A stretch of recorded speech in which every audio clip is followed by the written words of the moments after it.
Honourable Speaker, sir, I present the budget for the year 2022-23. At the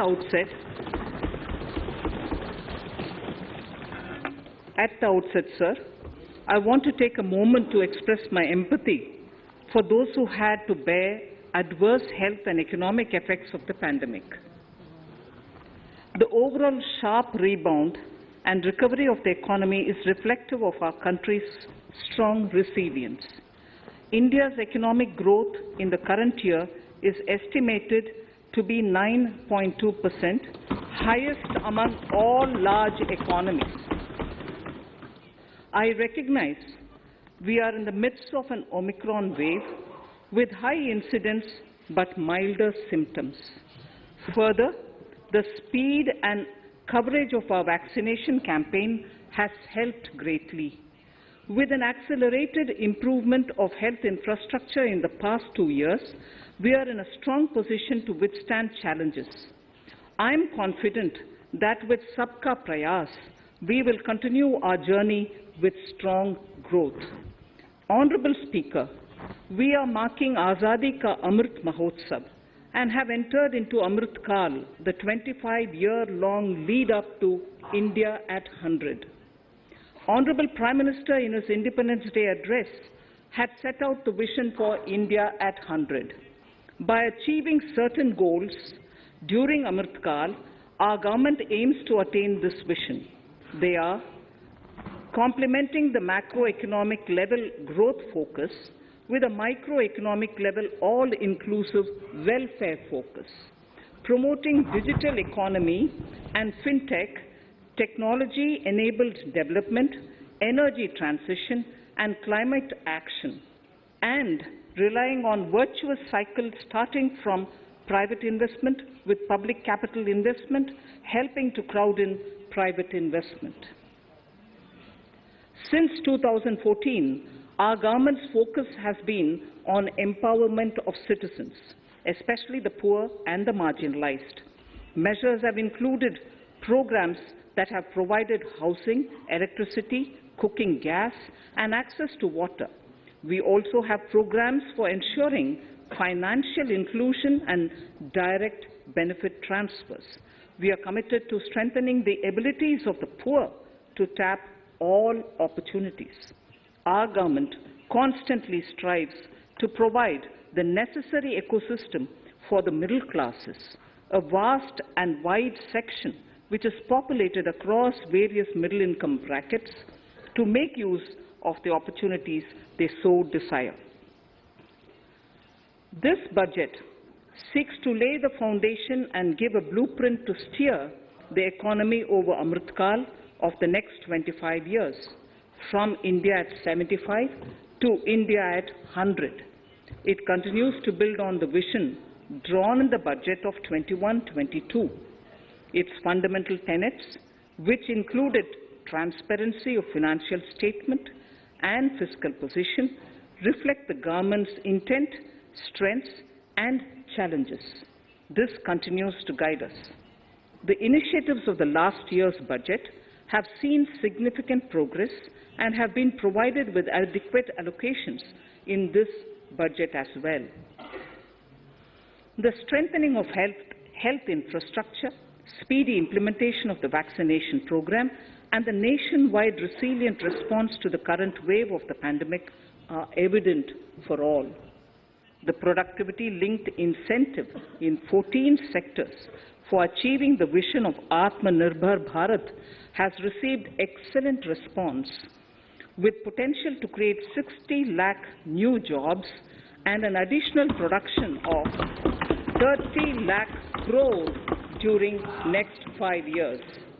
Towards implementation of the new public sector enterprise policy, the strategic transfer of ownership of Air India has been completed. The strategic partner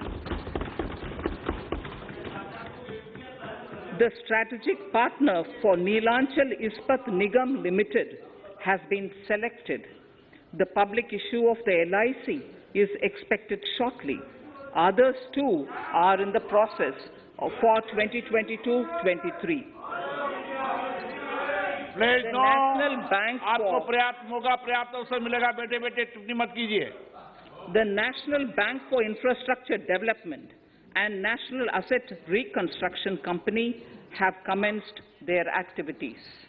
Honorable Speaker, sir, Budget 2021-22 had provided a sharp increase in provision for public investment or capital expenditure.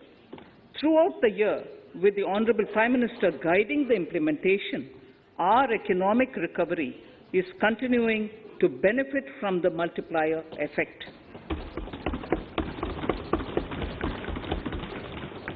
This budget continues to provide impetus for growth. It lays a parallel track of 1. A blueprint for the Amrit Kal, which is futuristic and inclusive. This will directly benefit our youth, women, farmers, the scheduled castes, and the scheduled tribes.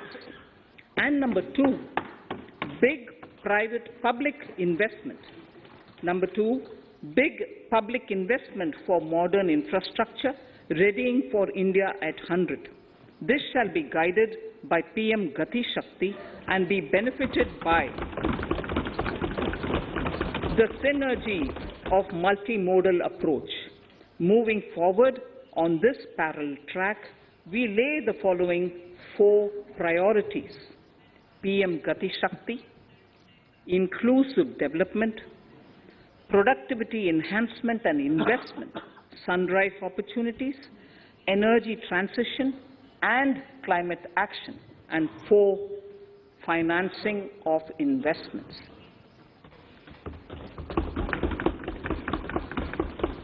PM Gati Shakti. PM Gati Shakti is a transformative approach for economic growth and sustainable development. The approach is driven by 7 engines, namely roads, railways, airports, ports, mass transport, waterways, and logistics infrastructure. All 7 engines will pull forward the economy in unison.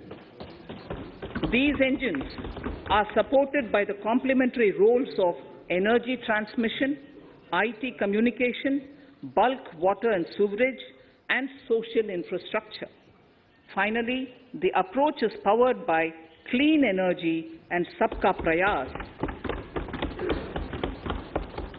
The efforts of the central government, the state governments, and the private sector together, leading to a huge job and entrepreneurial opportunities for all, especially the youth.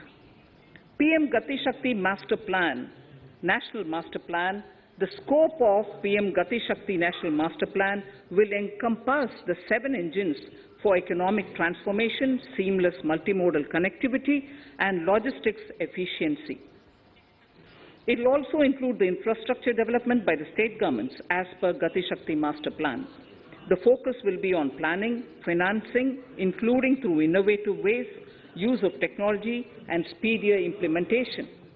The projects pertaining to these 7 engines in the national infrastructure pipeline will be aligned with PM Gati Shakti framework. The touchstone of the master plan will be world-class modern infrastructure and logistics synergy among different modes of movement, both of people and goods, and location of projects. This will help raise the productivity and accelerate economic growth and development. Road transport.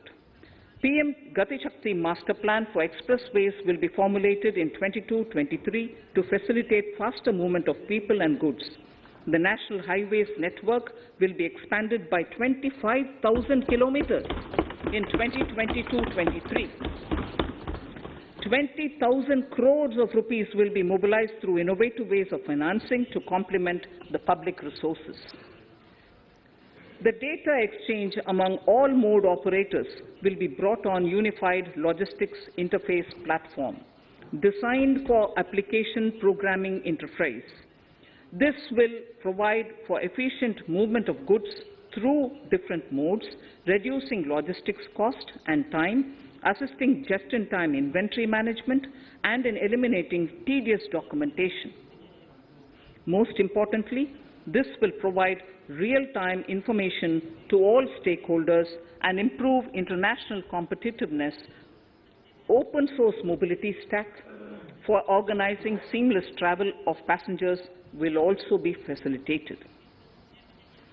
Contracts for implementation of multimodal logistic parks at 4 locations through PPP mode will be awarded in 22-23. Railways will develop new products and efficient logistic services for small farmers and small and medium enterprises, besides taking the lead in integration of postal and railways network to provide seamless solutions for movement of parcels. One station, one product concept will be popularized to help local businesses and supply chains. As a part of Atmanirbhar Bharat, 2,000 kilometers of network will be brought under Kavach, the indigenous world-class technology for safety and capacity augmentation in 2022-23. 400 new generation Vande Bharat trains will better energy efficiency and passenger riding experience will be developed and manufactured during the next 3 years. 100 PM Gati Shakti cargo terminals for multimodal logistics facilities will be developed during the next 3 years. Innovative ways of financing and faster implementation will be encouraged for building metro systems of appropriate type at scale. Multimodal connectivity between mass urban transport and railway stations will be facilitated on priority. Design of metro systems, including civil structures, will be reoriented and standardized for Indian conditions and needs. Parvat Mala, as a preferred ecologically sustainable alternative to conventional roads in difficult hilly areas, National Ropeways Development Program will be taken up on PPP mode. The aim is to improve connectivity and convenience for commuters, besides promoting tourism. This may also cover congested urban areas where conventional mass transit system is not feasible. Contracts for 8 such ropeway projects for a length of 60 kilometers will be awarded in 22-23. With technical support from the Capacity Building Commission, central ministries, state governments, and their infra agencies will have their skills upgraded. This will ramp up capacity in planning, design, financing, including innovative ways, and implementation management of the PM Gati Shakti infrastructure projects. Inclusive development, our second priority. Agriculture. The procurement of wheat in Rabi 21-22 and the estimated procurement of paddy in Kharif 21-22 will cover 1,208 lakh metric tons of wheat and paddy from 163 lakh farmers, and 2.37 lakh crores will be the direct payment of MSP value to their accounts. Chemical-free natural farming will be promoted throughout the country, with a focus on farmers' lands in 5-kilometer wide corridors along the river Ganga at the first stage. 2023 has been announced as the International Year of Millets. Support will be provided for post-harvest value addition, enhancing domestic consumption, and for branding millet products nationally and internationally. To reduce our dependence on import of oil seeds, a rationalized and comprehensive scheme to increase domestic production of oil seeds will be implemented. For delivery of digital and high-tech services to farmers, with involvement of public sector research and extension institutions, along with private agri-tech players and stakeholders of agri-value chains, a scheme in PPP mode will be launched.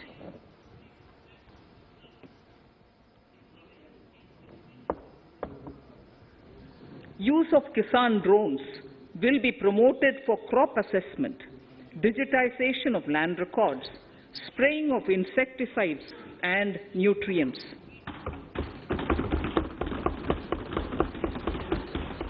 States will be encouraged to revise syllabi of agricultural universities to meet the needs of natural, zero budget and organic farming, modern day agriculture, value addition and management. A fund with blended capital raised under the co-investment model will be facilitated through the NABARD. This is to finance startups for agriculture and rural enterprise relevant for farm produce value chain. The activities of these startups will include inter alia, support for FPOs, machinery for farmers on rental basis at farm level, and technology including IT-based support. The implementation of the Ken-Betwa link project at an estimated cost of 44,605 crores will be taken up. This is aimed at providing irrigation benefits to 9.0 lakh hectare of farmers' lands, drinking water supply to 62 lakh people, 103 megawatt of hydro, 27 megawatt of solar power, allocations of 4,300 crores of rupees in the RE 21-22 and 1,400 crores of rupees in 22-23 have been made for this project. Honorable Speaker, sir, draft DPRs for 5 river links, namely Daman-Ganga Pinjal, Par-Tapi Narmada, Godavari Krishna, Krishna Pennar, and Pennar Kaveri have been finalized. Once a consensus is reached among the beneficiary states, the Centre will provide support for their implementation. For farmers to adopt suitable varieties of fruits and vegetables and to use appropriate production and harvesting techniques, our government will provide a comprehensive package with participation of state governments. MSMEs, Udyam, eShram, NCS and ASEEM portals will be interlinked. Their scope will be widened. They will now perform as portals with live organic databases, providing G2C, B2C and B2B services. These services will relate to credit facilitation, skilling and recruitment with an aim to further formalize the economy and enhance entrepreneurial opportunities for all. Emergency Credit Line Guarantee Scheme has provided the much-needed additional credit to more than 130 lakh MSMEs. This has helped them mitigate the adverse impact of the pandemic. The hospitality and related services, especially those by micro and small enterprises, are yet to regain their pre-pandemic level of business.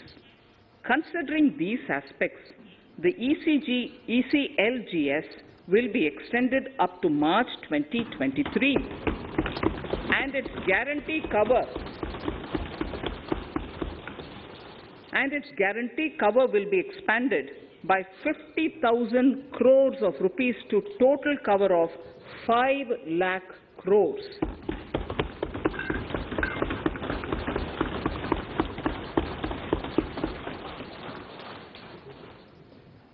With the additional amount being earmarked exclusively for the hospitality and related sectors. Credit Guarantee Trust for Micro and Small Enterprises, CGTMSE, Scheme will be revamped with required infusion of funds. This will facilitate additional credit of 2 lakh crore for micro and small enterprises and expand employment opportunities.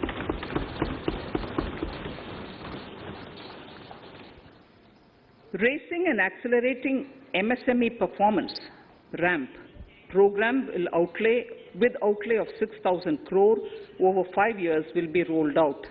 This will help MSME sector become more resilient, competitive and efficient.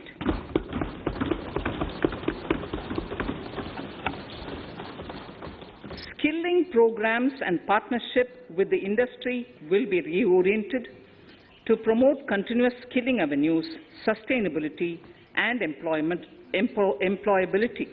The National Skill Qualification Framework will be aligned with dynamic industry needs.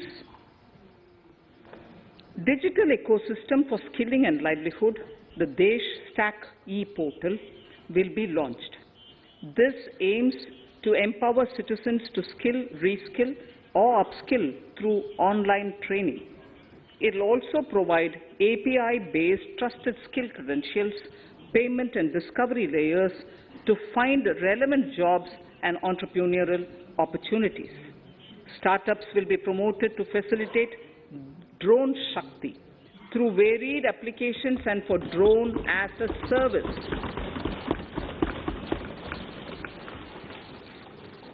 In select ITIs in all states, the required courses for skilling will be started.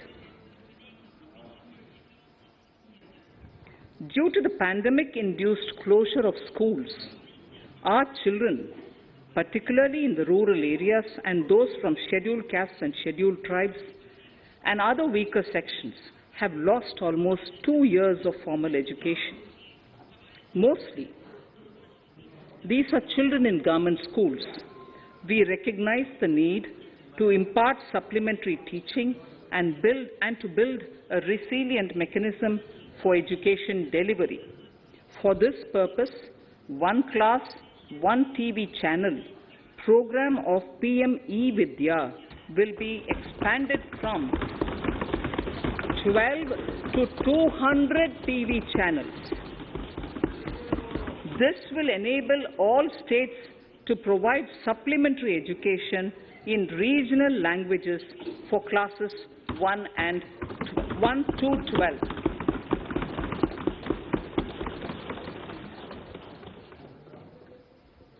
High-quality e-content in all spoken languages will be developed for delivery via internet, mobile phones, TV, and through radio and digital teachers.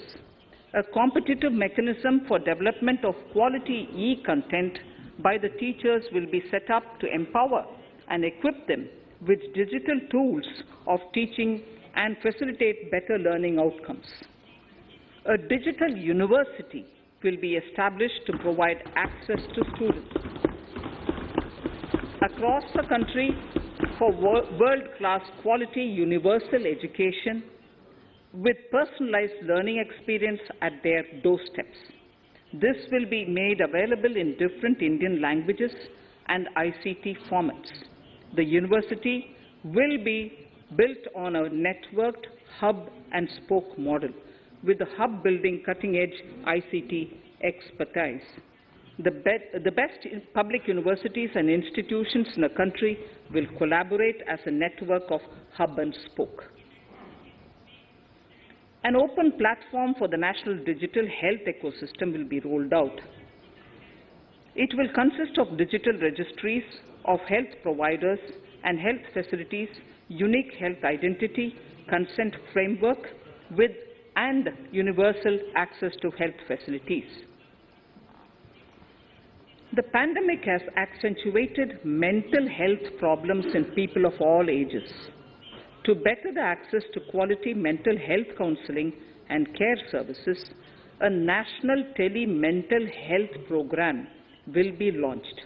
This will include a network of 23 tele-mental health centers of excellence with NIMHANS, being the nodal center, and International Institute of Information Technology, Bangalore, IIIT Bangalore, providing technology support.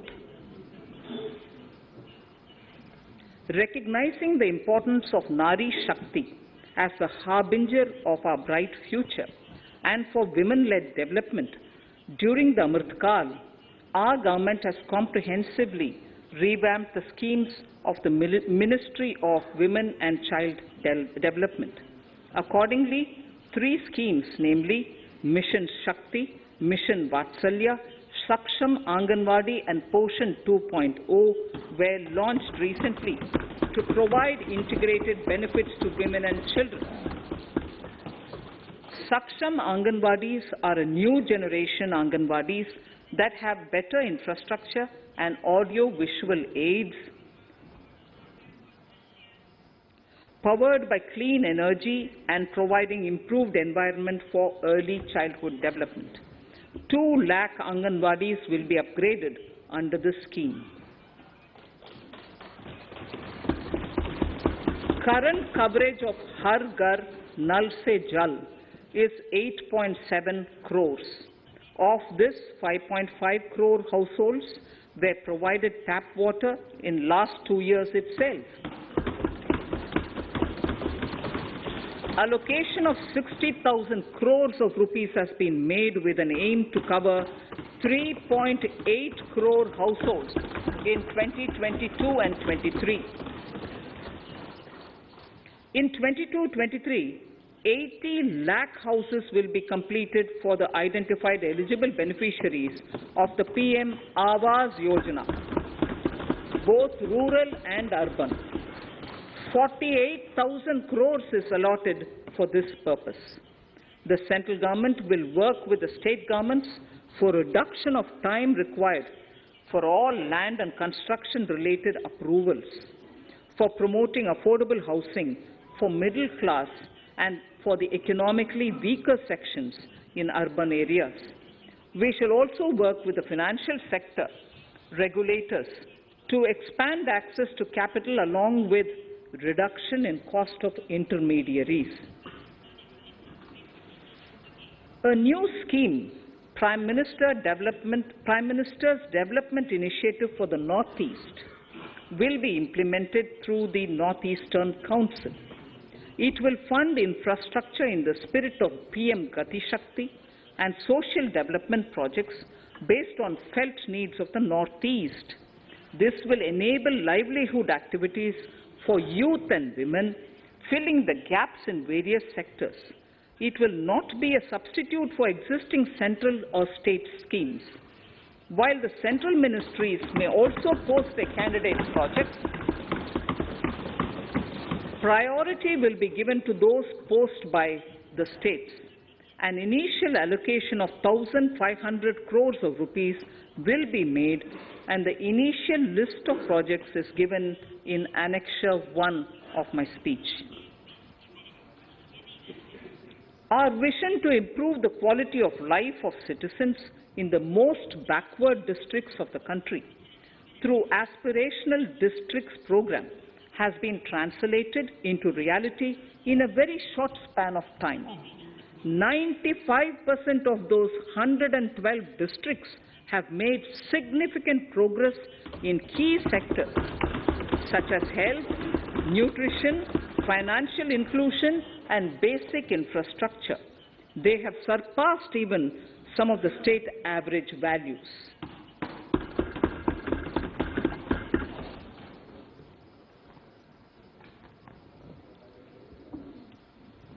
However, in those districts, some blocks continue to lag. In 22-23, the program will focus on such blocks in those districts.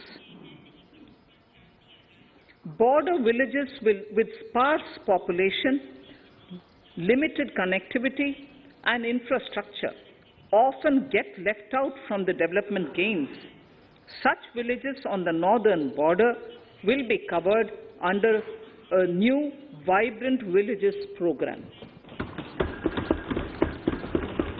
The activities will include construction of village infrastructure, housing, tourist centers, road connectivity, provisioning of decentralized renewable energy, direct-to-home access for Doordarshan and educational channels, and support for their livelihood generation.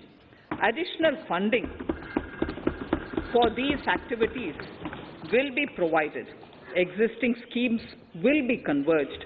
We will define their outcomes and monitor them on a constant basis. In 2022, 100% of 1.5 lakh post offices will come on the core banking system, enabling financial inclusion and access to accounts through net banking, mobile banking, ATMs, and also provide online transfer of funds between post office accounts and bank accounts. This will be helpful, especially for farmers and senior citizens in rural areas, enabling interoperability and financial inclusion. Honorable Speaker, sir, in recent years, digital banking, digital payments, and fintech innovations have grown at a rapid pace in the country. Government is continuously encouraging these sectors to ensure that the benefits of digital banking reach every nook and corner of the country in a consumer-friendly manner. Taking forward this agenda and to mark 75 years of our independence, it is proposed to set up 75 digital banking units in 75 districts of the country by scheduled commercial banks. The financial support for digital payment ecosystem announced in the previous budget will continue in 22-23 as well. This will encourage further adoption of digital payments. There will also be a focus to promote use of payment platforms that are economical and user-friendly. Sir, I move to the next priority. In recent years, over 25,000 compliances were reduced and nearly 1,500 union laws were repealed. This is the result of our government's strong commitment for minimum government and maximum governance. 1,486 union laws were repealed. Our trust in the public and ease of doing business is what is highlighted here, sir. For the Amrit Kal, the next phase of ease of doing business 2.0 and ease of living will be launched. In our endeavor to improve productive efficiency of capital and human resources, we will follow the idea of trust-based governance.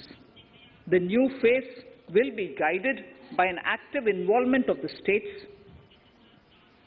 digitization of manual processes and interventions, integration of the central and state level systems through IT bridges, a single point access for all citizen-centric services, and standardization and removal of overlapping compliances. Crowdsourcing of suggestions and ground-level assessment of the impact with active involvement of citizens and businesses will be encouraged. A single window portal, Parivesh, for all green clearances was launched in 2018. It has been instrumental in reducing the time required for approvals significantly. The scope of this portal will be expanded to provide information to the applicants based on location of units. Information about specific approvals will be provided. It will enable application for all 4 approvals through a single form and tracking of the process through Centralized Processing Center Green, CPC Green. E-passports. The issuance of e-passports using embedded chip and futuristic technology will be rolled out in 22-23 to enhance the convenience for the citizens in their overseas travel. By the time of India at 100, nearly half our population is likely to be living in urban areas. To prepare for this, orderly urban development is of critical importance. This will help realize the country's economic potential, including livelihood opportunities for the demographic dividend. For this, on the one hand, we need to nurture the megacities and their hinterlands to become current centers of economic growth. On the other, we need to facilitate Tier 2 and Tier 3 cities to take on the mantle in the future. This would require us to reimagine our cities into centers of sustainable living with opportunities for all, including women and our youth. For this to happen, urban planning cannot continue with a business-as-usual approach. We plan to steer a paradigm change. A high-level committee of reputed urban planners, urban economists, and institutions will be formed to make recommendations on urban sector policies, capacity building, planning, implementation, and governance. For urban capacity building, support will be provided to the states. Modernization of building bylaws, town planning schemes, transit-oriented development will be implemented. This will facilitate reforms for people to live and work closer to the mass transit systems. The central government's financial support for mass transit projects and Amrit scheme will be leveraged for formulation of action plans and their implementation for facilitating the TOD and TPS by the states. For developing India-specific knowledge in urban planning and design, and to deliver certified training in these areas, up to 5 existing academic institutions in different regions will be designated as centers of excellence. These centers will be provided endowment fund of 250 crore each.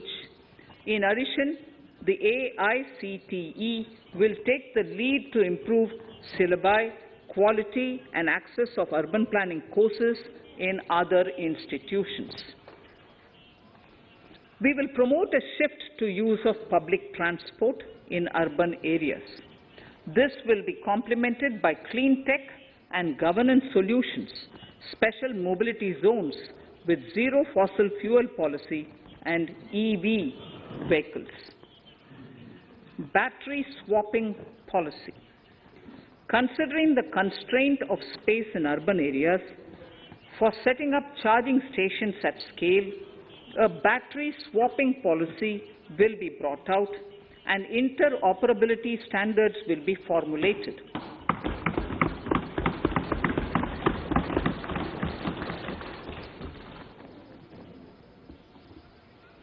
The private sector will be encouraged to develop sustainable and innovative business models for battery or energy as a service. This will improve efficiency in the EV ecosystem. Efficient use of land resources is a strong imperative. States will be encouraged to adopt unique land parcel identification number to facilitate IT-based management of records. The facility for transliteration of land records across any of the Schedule 8 languages will also be rolled out. The adoption of linkage with National Generic Document Registration System (NGDRS) with the One Nation, One Registration software will be promoted as an option for uniform process of registration and anywhere registration of deeds and documents.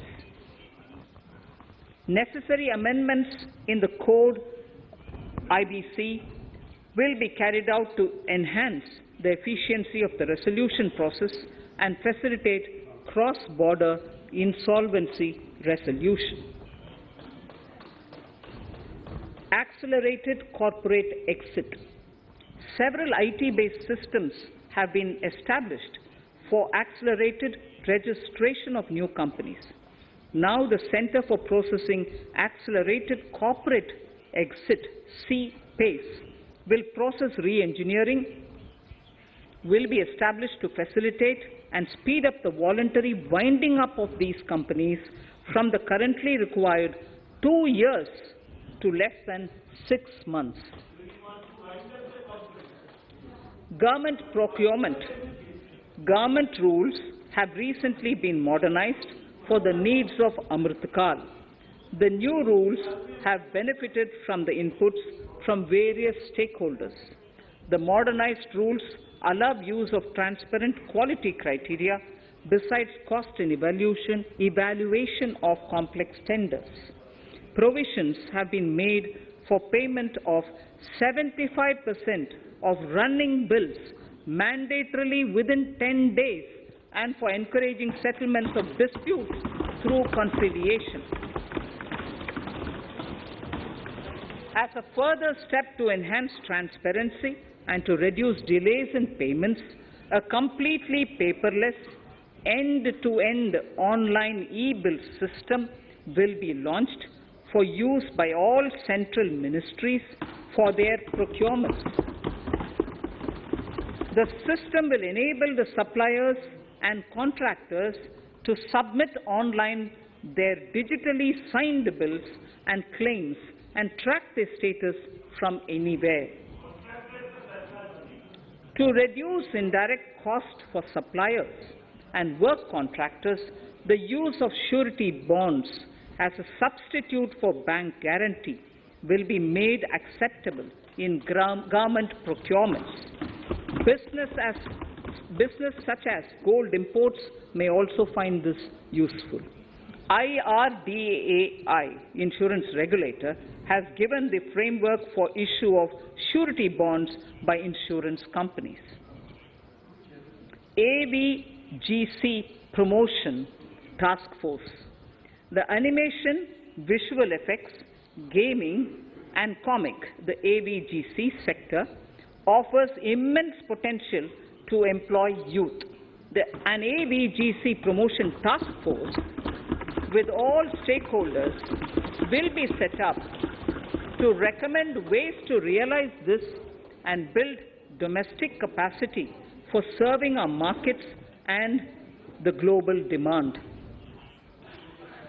Telecom sector. Telecommunications in general and 5G technology in particular can enable growth and offer job opportunities. Required spectrum auctions will be conducted in 2022 to facilitate rollout of 5G mobile services within 2022-23 by private telecom providers. A scheme for design-led manufacturing will be launched to build a strong ecosystem for 5G as part of the production-linked incentive scheme.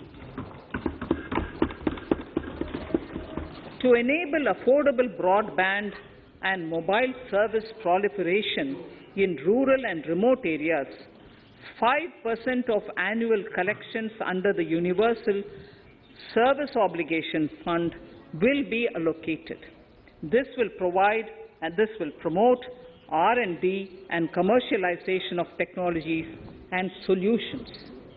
Our vision is that all villages and their residents should have the same access to e-services, communication facilities, and digital resources as urban areas and their residents. The contracts for laying optical fiber in all villages, including remote areas, will be awarded under the BharatNet project through PPP in 22 and 23. Completion is expected in 2025. Measures will be taken to enable better and more efficient use of the optical fiber. Export promotion.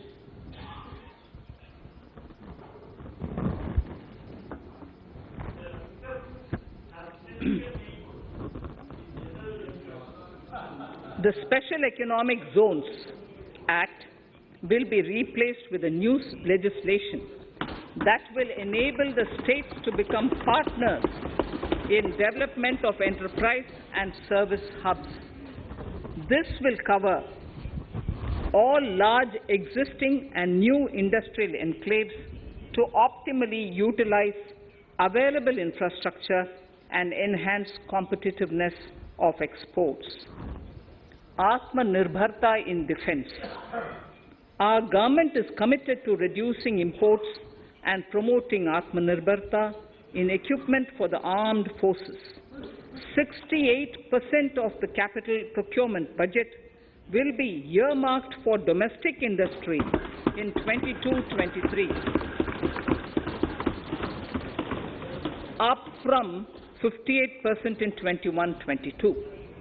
Defense R&D will be opened up for industry, startups and academia, with 25% of defense R&D budget earmarked. Private industry will be encouraged to take up design and development of military platforms and equipment in collaboration with DRDO and other organizations through SPV model. An independent nodal umbrella body will be set up for meeting wide-ranging testing and certification requirements.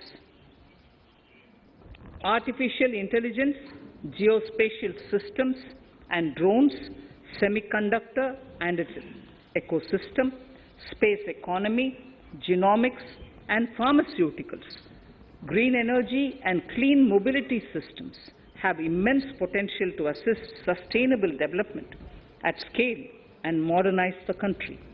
They provide employment opportunities for our youth and make Indian industry more efficient and competitive. Supportive policies, light touch regulations, facilitative actions to build domestic capacities and promotion of research and development will guide the government's approach. For R&D in the sunrise opportunities, in addition to efforts of collaboration among academia, industry and public institutions, government contribution will be provided. Energy transition and climate change. The risks of climate change are the strongest negative externalities that affect India and other countries. As Honorable Prime Minister said at the COP26 summit in Glasgow last November, and I quote, "What is needed today is mindful and deliberate utilization instead of mindless, destructive consumption," unquote. The low-carbon development strategy, as enunciated in the Panchamrit that he announced is an important reflection of our government's strong commitment towards sustainable development. The strategy opens up huge employment opportunities and will take the country on a sustainable development path. This budget proposes several near-term and long-term actions accordingly. Solar power. To facilitate domestic manufacturing for the ambitious goal of 280 gigawatts of installed solar capacity by 2030, an additional allocation of 19,500 crores for PLI, production-linked incentives, for manufacturing of high-efficiency modules with priority to fully integrate manufacturing units from polysilicon to solar PV modules will be made. Honorable Speaker, sir, the circular economy transition is expected to help in productivity enhancement as well as creating large opportunities for new businesses and jobs. The action plans for 10 sectors such as electronic waste, end-of-life vehicles, used oil waste, toxic and hazardous industrial waste are already ready. The focus will now be on addressing important cross-cutting issues of infrastructure, reverse logistics, technology upgradation, and integration with informal sector. This will be supported by active public policies covering regulations, extended producers' responsibilities, framework, and innovation facilities. 5 to 7% biomass pellets will be co-fired in thermal power plants, resulting in carbon dioxide savings of 38 MMT annually. This will also provide extra income to farmers and job opportunities to locals and help avoid stubble burning in agricultural fields. Saving energy is an important aspect of the energy management. Hence, energy efficiency and savings measures will be promoted. This will be done in large commercial buildings through the energy service company business model. It will facilitate capacity building and awareness for energy audits, performance contracts, and common measurement of and verification protocol. 4 pilot projects for coal gasification and conversion of coal into chemicals required for the industry will be set up to evolve technical and financial viability.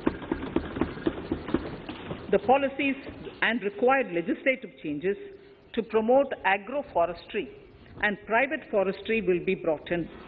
In addition, financial support will be provided to farmers belonging to scheduled castes and scheduled tribes who want to take up agroforestry.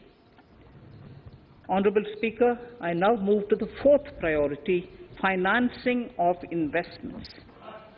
Capital investment holds the key to speedy and sustainable economic revival and consolidation through its multiplier effect. Capital investment also helps in creating employment opportunities, induced enhanced demand for manufactured input from large industries and MSMEs, services from professionals, and help farmers through better agri-infrastructure. The economy has shown strong resilience to come out of the effects of the pandemic with high growth.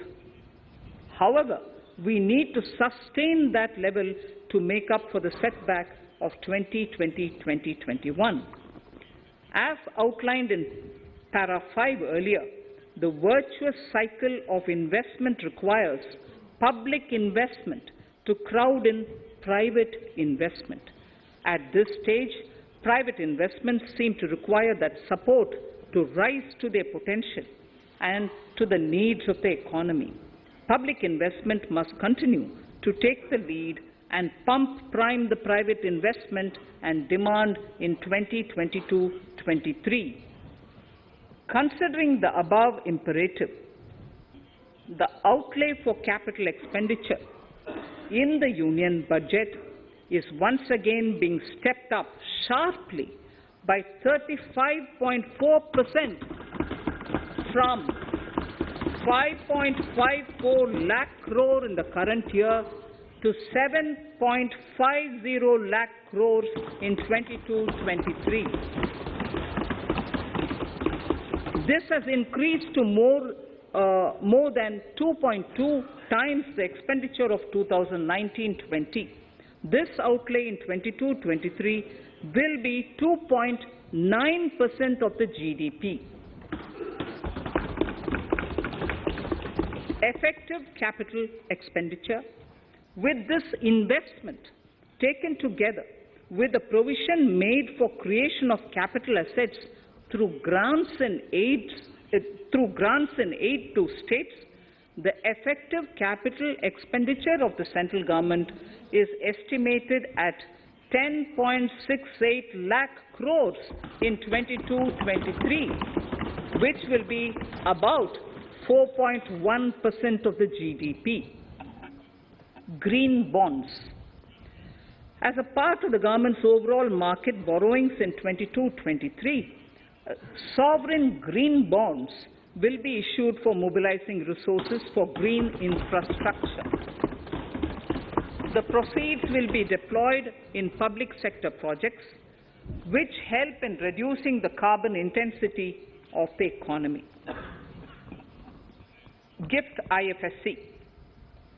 World-class foreign universities and institutions will be allowed in the GIFT city to offer courses in the financial management, fintech, science, technology, engineering, and mathematics, free from domestic regulations, except those by the IFSCA, to facilitate availability of high-end human resources for financial services and technology. An international arbitration center will be set up in the GIFT city for timely settlement of disputes under international jurisprudence. Services for global capital for sustainable and climate finance in the country will be facilitated in the GIFT city. Infrastructure status. Data centers and energy storage systems, including dense charging infrastructure and grid-scale battery systems, will be included in the harmonized list of infrastructure. This will facilitate credit availability for digital infrastructure and clean energy storage. Venture capital and private equity invested more than 5.5 lakh crores last year, facilitating one of the largest startup growth system. Scaling up this investment requires a holistic examination of regulatory and other frictions. An expert committee will be set up to examine and suggest appropriate measures. Government-backed funds, NIIF and SIDBI, Fund of Funds, have provided scale capital, creating a multiplier effect. For encouraging important sunrise sectors such as climate action, deep tech, digital economy, pharma, and agri-tech, the government will promote these thematic funds for blended finance, with the government share being limited to 20% and the funds being managed by private fund managers.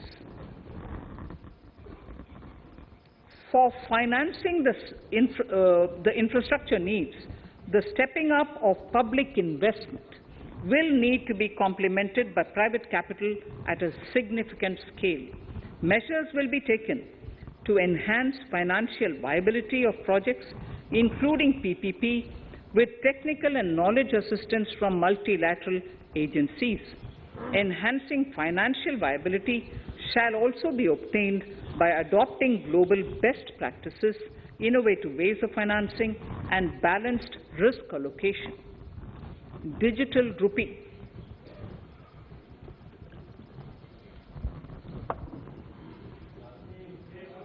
Introduction of a central bank digital currency will give a big boost to digital economy. Digital currency will also lead to a more efficient and cheaper currency management system. It is therefore proposed to introduce digital rupee using blockchain and other technologies to be issued by the Reserve Bank of India starting 2022 and 23. Financial assistance to states for capital investment. Reflecting the true spirit of cooperative federalism, the central government is committed to bolstering the hands of the states in enhancing their capital investment towards creating productive assets and generating remunerative employment. The scheme for financial assistance to states for capital investment has been extremely well received by the states. In deference to the requests received during my meeting with the chief ministers and state finance ministers, the outlay for this scheme is being enhanced from 10,000 crores in the budget estimates to 15,000 crores in the revised estimates for the current year.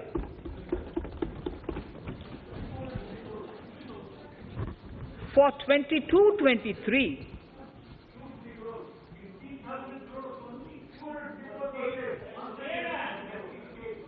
I'll repeat that sentence for the benefit of many of our honourable members.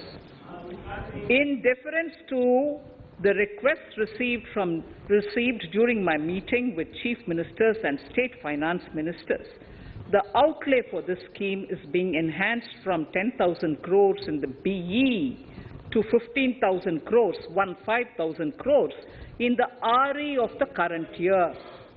For 22-23, the allocation is 1 lakh crores to assist the states in catalyzing the overall investments in the economy. These 50-year interest-free loans are over and above the normal borrowings allowed to the states, are over and above the normal borrowings to the states. This allocation will be used for PM Gati Shakti related and other productive capital investments of the states. It will also include components for supplemental funding for priority segments of PM Gram Sadak Yojana, including support for the state's share, digitization of the economy, including digital payments and completion of OFC network, and reforms related to building bylaws, town planning schemes, transit-oriented development, and transferable development rights.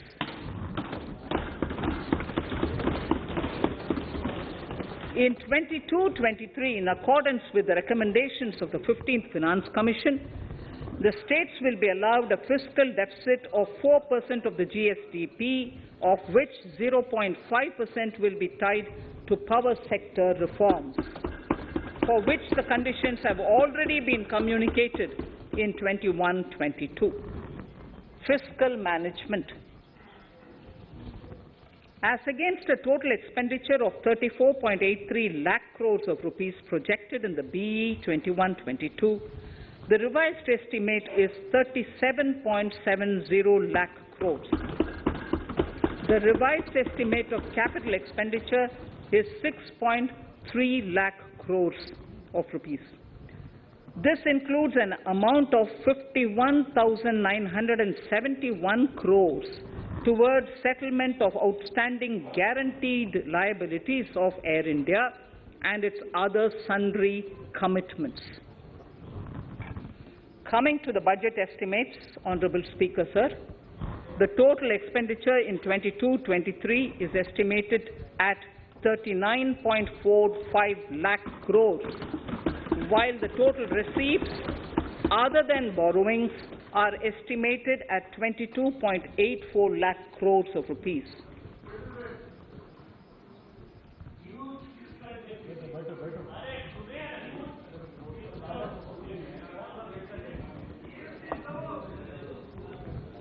The revised fiscal deficit, Honourable Speaker, in the current year is estimated at 6.9% of the GDP, as against 6.8% projected in the budget estimates. The fiscal deficit is in 22-23 is estimated at 6.4% of the GDP, which is consistent with the broad path of the fiscal consolidation announced by me last year to reach a fiscal deficit level below 4.5% by 25-26. While setting the fiscal deficit level in 22-23, I am conscious of the need to nurture growth through public investment to become stronger and sustainable. I will now move to Part B of my speech.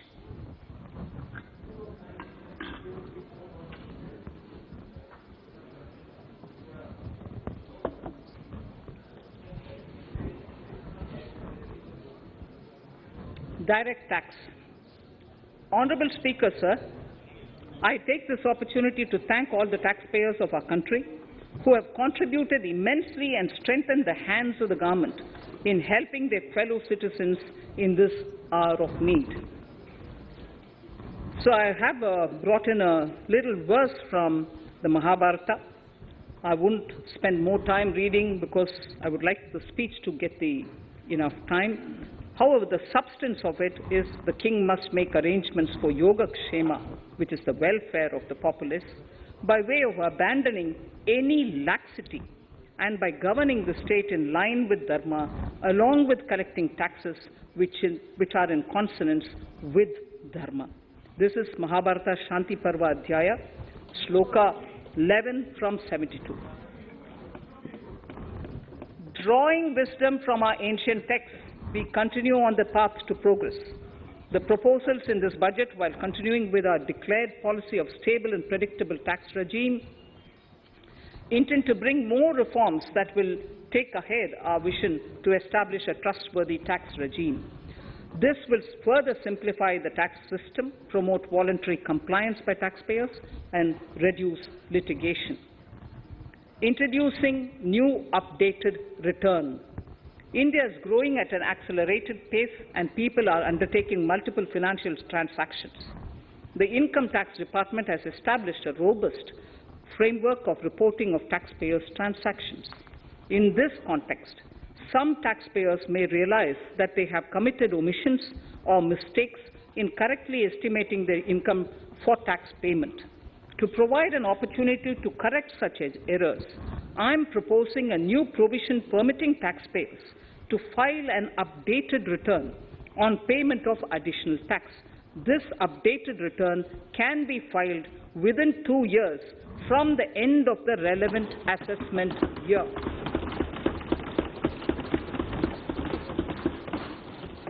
Honourable Speaker, sir, presently, if the department finds out that some income has been missed out by an assessee, it goes through a lengthy process of adjudication.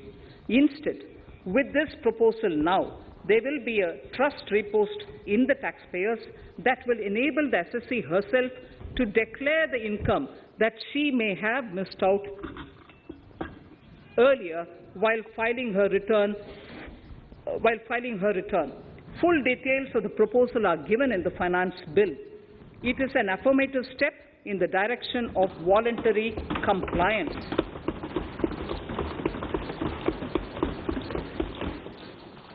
Reduced alternative minimum tax rate and surcharge for cooperatives.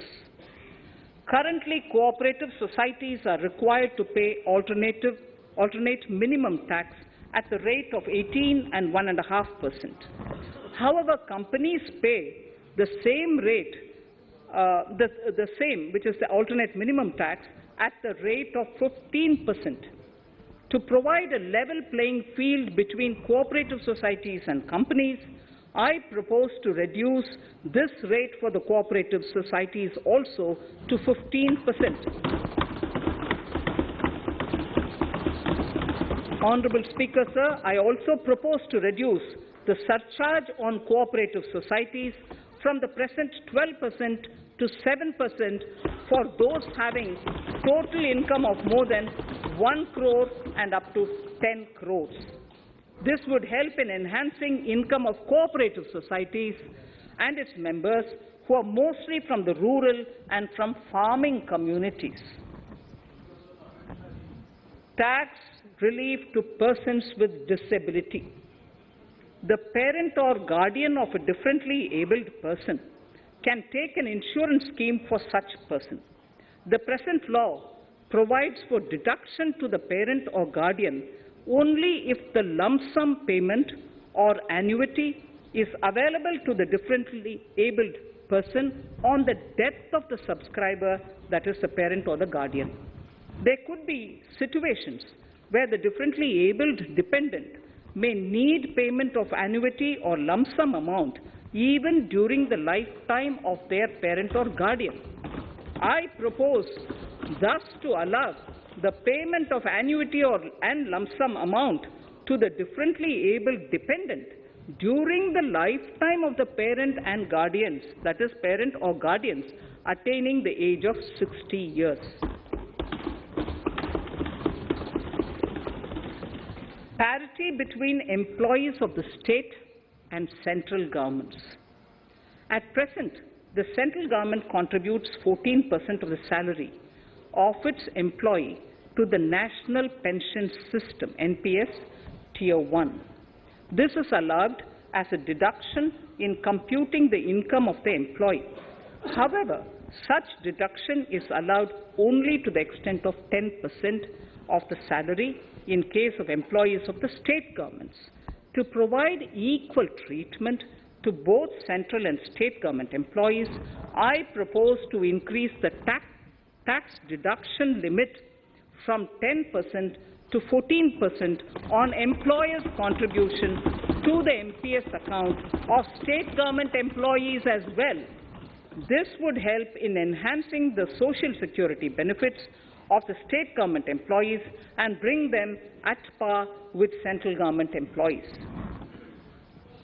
Incentives for startups. Startups have emerged as drivers of growth for our economy.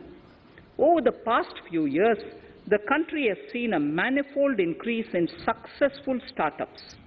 Eligible startups established before 31/3/2022 had been provided a tax incentive for 3 consecutive years out of the 10 years from incorporation. In view of the COVID pandemic, I propose to extend the period of incorporation of the eligible startup by 1 more year, that is, up to 31/3/2023, for providing such tax incentives.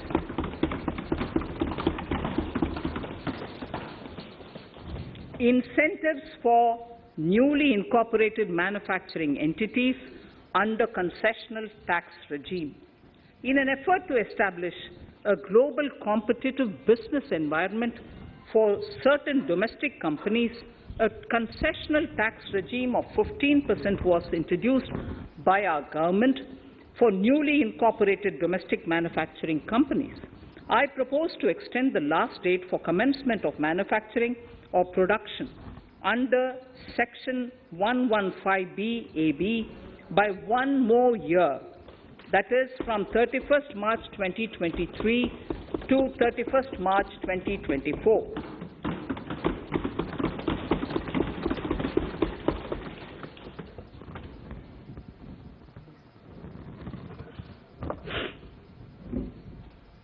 Scheme for taxation of virtual digital assets. There has been a phenomenal increase in transaction in virtual digital assets. The magnitude and frequency of these transactions have made it imperative to provide for a specific tax regime.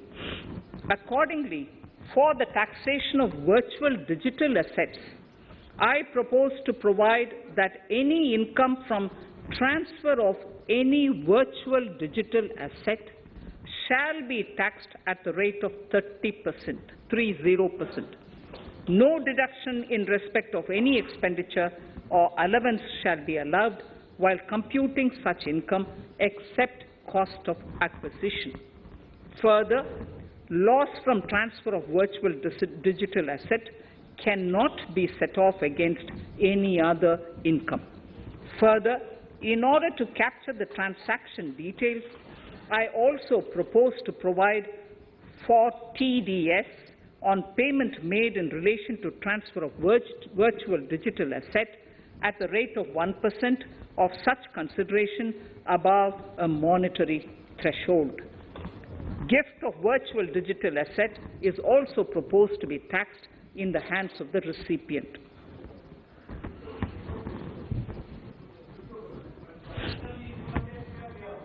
Litigation management to avoid repetitive appeals by the department. It has been observed that a lot of time and resources are consumed in filing of appeals which involve identical issues. Taking forward our policy of sound litigation management, I propose to provide that if a question of law in the case of an assessee is identical to a question of law which is pending in the appeal before a jurisdictional High Court or Supreme Court, in any case, the filing of further appeal in the case of this assessee by the department shall be deferred till such a question of law is decided by the jurisdictional High Court or the Supreme Court. This will greatly help in reducing the repeated litigation between taxpayer and the department.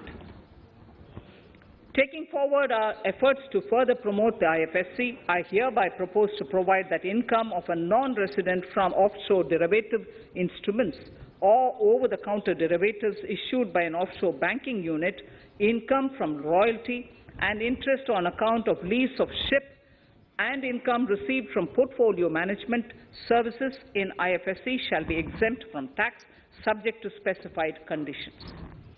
Rationalization of surcharge. In the globalized business world, there are several work contracts whose terms and conditions mandatorily require formation of a consortium. The members in the consortium are generally companies. In such cases, the income of these AOPs has to suffer a graded surcharge up to 37%, which is a lot more than surcharge on the individual companies. Accordingly, I propose to cap the surcharge of these AOPs at 15%, 15%. Further, the long-term capital gains on listed equity shares, units, etc., are liable to maximum surcharge of 15%, while other long-term capital gains are subjected to a graded surcharge which goes up to 37%. I propose to cap the surcharge on long-term capital gains arising on transfer of any type of assets at 15%. This step will give a boost to startup community, and along with my proposal on the extended tax benefits to manufacturing companies and startups, reaffirms our commitment to Atmanirbhar Bharat. Clarification in relation to health and education cess as business expenditure. The income tax is not an allowable expenditure for computation of business income. This includes tax as well as surcharges. The health and education cess is imposed as an additional surcharge on the taxpayer for funding specific government welfare programs. However, some courts have allowed health and education cess as business expenditure, which is against the legislative intent.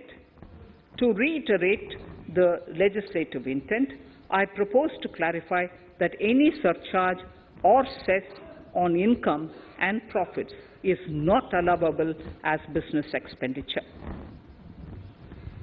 Deterrence against tax evasion. Honourable Speaker, sir, presently there is ambiguity regarding set-off of brought forward loss against undisclosed income detected in search operations. It has been observed that in many cases where undisclosed income or suppression of sales, etc., is detected, payment of tax is avoided by setting off of losses. In order to bring certainty and to increase deterrence among tax evaders, I propose to provide that no set-off of any loss shall be allowed against undisclosed income detected during search and survey operations.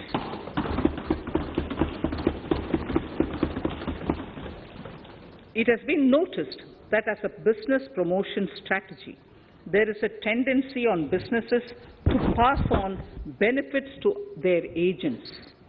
Such benefits are taxable in the hands of the agents. In order to track such transactions, I propose to provide for tax deduction by the person giving benefits if the aggregate value of such benefits exceeds 20,000 rupees during the financial year. A few other changes are being made, the details of which are there in the finance bill. Indirect taxes. So, remarkable progress in GST. GST has been a landmark reform of independent India, showcasing the spirit of cooperative federalism. While aspirations were high, there were huge challenges too. These challenges were overcome deftly and painstakingly under the guidance and the oversight of the GST Council. we can now take pride in a fully IT-driven and progressive GST regime that has fulfilled the cherished dream of India as one market, one tax. There are still some challenges remaining, and we aspire to meet them in the coming year. The right balance between facilitation and enforcement has engendered significantly better compliance, and enforcement has engendered better compliance. GST revenues are buoyant despite the pandemic. I would bring in something which I've got to know this morning, not part of my speech, but worth putting in here for the knowledge of the Honourable House. I would like to bring to the notice of this House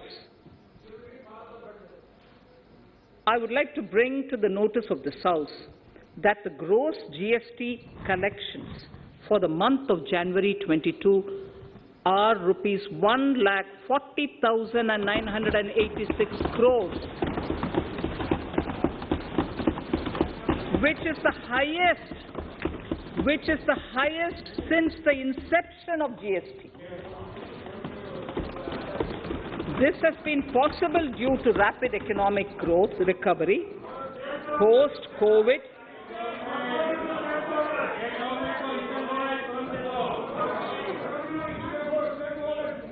This has been possible due to the rapid economic recovery post-COVID, as well as various policy and administration undertaken by central and state tax administrations. Taxpayers deserve applause for this growth. Not only did they adapt to the changes, but enthusiastically contributed to the cost of paying taxes. Special economic zones. In part A of my speech, I have referred to the proposed reforms in SEZs. Alongside, we will also undertake reforms in customs administration of SEZs, and it shall henceforth be fully IT-driven and function on the Customs National Portal with a focus on higher facilitation and with only risk-based checks. This will ease doing business by SEZ units considerably. This reform shall be implemented by 30th September 2022. Customs reforms and duty rate changes. Customs administration has reinvented itself over the years through liberalized procedures and infusion of technology. Faceless customs has been fully established. During COVID-19 pandemic, customs formation have done exceptional frontline work against all odds, displaying agility and purpose. Customs reforms have played a very vital role in domestic capacity creation, providing level playing field to our MSMEs, easing the raw material supply side constraints, enhancing ease of doing business, and being an enabler to other policy initiatives such as PLI and phased manufacturing plans. My proposal on customs side are aligned to these objectives. Project imports and capital goods. National Capital Goods Policy 2016 aims at doubling the production of capital goods by 2025. This would create an employment opportunities and result in increased economic activity. However, several duty exemptions, even extending to over 3 decades, in some cases have been granted to capital goods for various sectors like power, fertilizer, textiles, leather footwear, food processing, and fertilizers. These exemptions have hindered the growth of the domestic capital goods sector. Similarly, project import duty concessions have also deprived the local producers of a level playing field in areas like coal mining projects, power generation, transmission or distribution projects, railway and metro projects. Our experience suggests that reasonable tariffs are conducive to the growth of domestic industry and make in India without significantly impacting the cost of essential imports. Accordingly, Honourable Speaker, Sir, it is proposed to phase out the concessional rates in capital goods and project imports gradually and apply a moderate tariff of 7.5%, certain exemptions for advanced machineries that are not manufactured within the country shall continue. A few exemptions are being introduced on inputs like specialized castings, ball screw, and linear motion guide to encourage domestic manufacturing of capital goods. In the last two budgets, we have rationalized several customs exemptions. We have once again carried out an extensive consultation, including by crowdsourcing. As a result of these consultations, more than 350 exemption entries are proposed to be gradually phased out. These include exemptions on certain agricultural produce,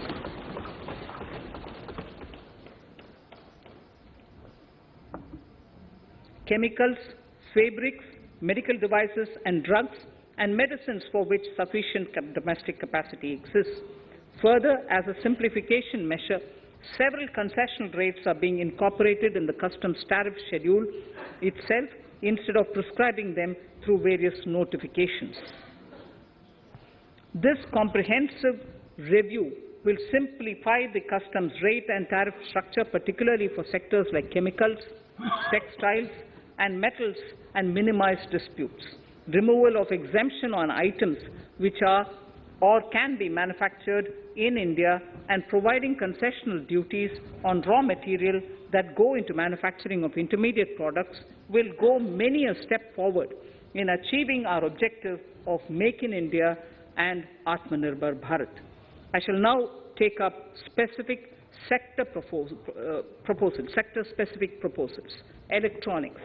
Electronic manufacturing has been growing rapidly. Customs duty rates are being calibrated to provide a graded rate structure to facilitate domestic manufacturing of wearable devices, hearable devices, and electronic smart meters.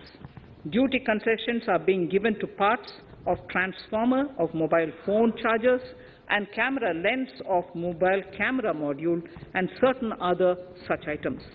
This will enable domestic manufacturing of high-growth electronic items. Gems and jewelry.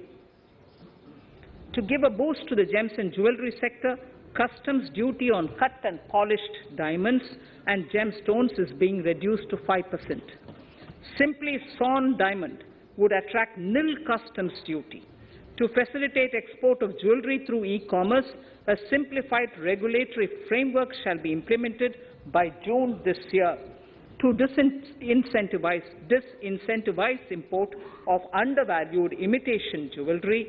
The customs duty on imitation jewelry is being prescribed in a manner that a duty of at least 400 rupees per kg is paid on its import.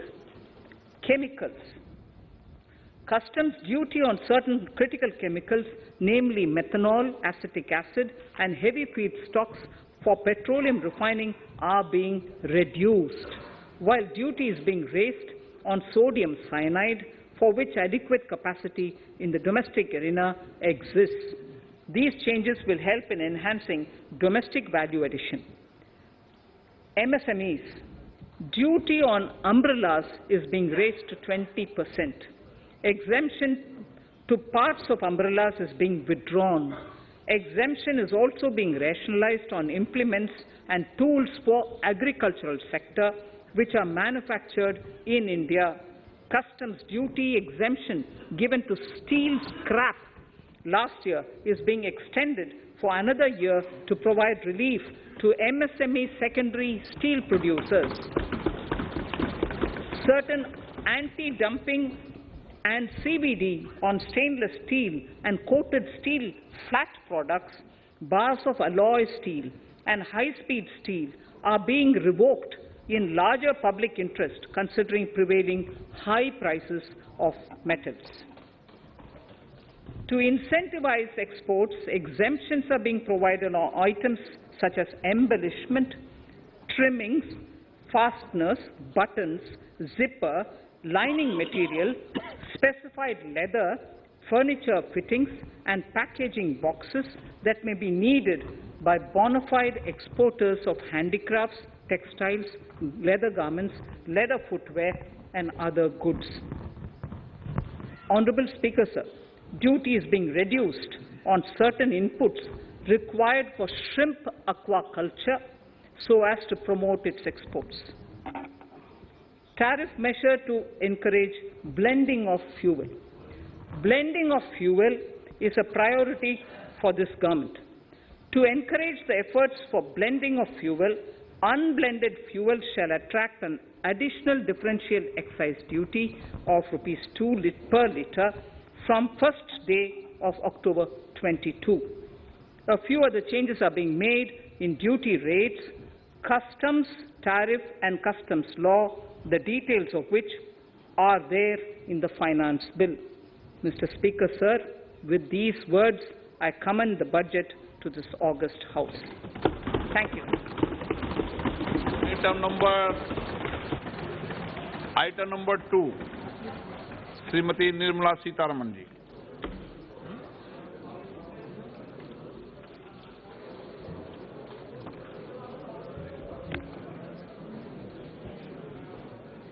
Sir, with your permission, I rise to lay on the table the following statements under Section 3(1) of the Fiscal Responsibility and Budget Management FRBM Act 2003, Medium-Term Fiscal Policy cum Fiscal Policy Strategy Statement and Macroeconomic Framework Statement. Item number 3, Vitt Videk 2020, Nirmala Sitharaman ji. Sir, item number 3, Finance Bill. Sir, with your permission, I rise to move for leave to introduce the Finance Bill 2022. प्रश्न ये कि वित्त विधेयक को पुनर्स्थापित करने की अनुमति प्रदान की जाए। जो सदस्य इसके पक्ष में हाँ कहें, जो सदस्य विरोध में ना कहें, मेरे विचार में निर्णय हाँ वालों के पक्ष में, हाँ वालों के पक्ष में। माननीय मंत्री जी, वित्त विधेयक को पुनर्स्थापित करें। Sir, I introduce the bill. सभा की कार्रवाई कल बुधवार दिनांक 2 फरवरी 2022 को 4:30 बजे तक के लिए स्थगित की जाती है।